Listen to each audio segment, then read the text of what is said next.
Hello' everyone, স্বাগতম জনাইছোঁ মোৰ চেনেললৈ। আজি দুপৰীয়া সাজ মই বনাব লগা হ'ল কাৰণ আজি মায়ে নোৱাৰে বনাব।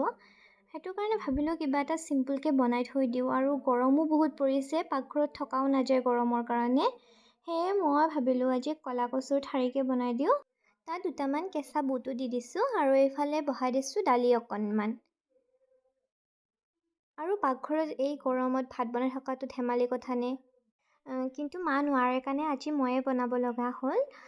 আৰু ভাবকচোন এটা কথা, মাহঁতে যে ৰাতিপুৱাৰ পৰা ৰাতিলৈকে এই পাকঘৰটোত ভাত বনোৱা, চাহ বনোৱা এইবোৰ কৰি থাকে, না গৰম না ঠাণ্ডা।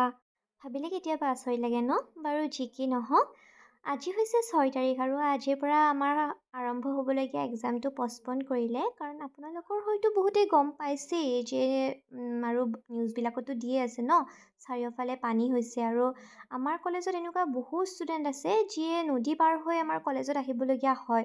তো তেওঁলোকৰ অকণমান অসুবিধা হয় দিয়কচোন অহা যোৱা কৰাত। সেইকাৰণে মানে এক্সামটো পষ্টপন কৰিলে। মই ভালেই পাইছোঁ এক্সাম পষ্টপন কৰাত, কাৰণ পানী বাঢ়ি আছে ন, সিহঁতৰ অসুবিধা হয় অহা যোৱা কৰাত। আৰু ইয়াত দুপৰীয়াৰ ভাগতে এটা পাৰ্চেল আহি পালে। মই পাৰ্চেলটো পাই ইমান এটা ছেটিছফাই নহ'লোঁ। আৰু এইফালে আবেলি আহি গ'লোঁ আমি পানী চাবলৈ, আৰু দেখিছেনে পানী কিমান বাঢ়িছে। আৰু এই সুযোগতে মই ৰিলচো বনাই ল'লোঁ আৰু দুখনমান ফটোও উঠি ল'লোঁ।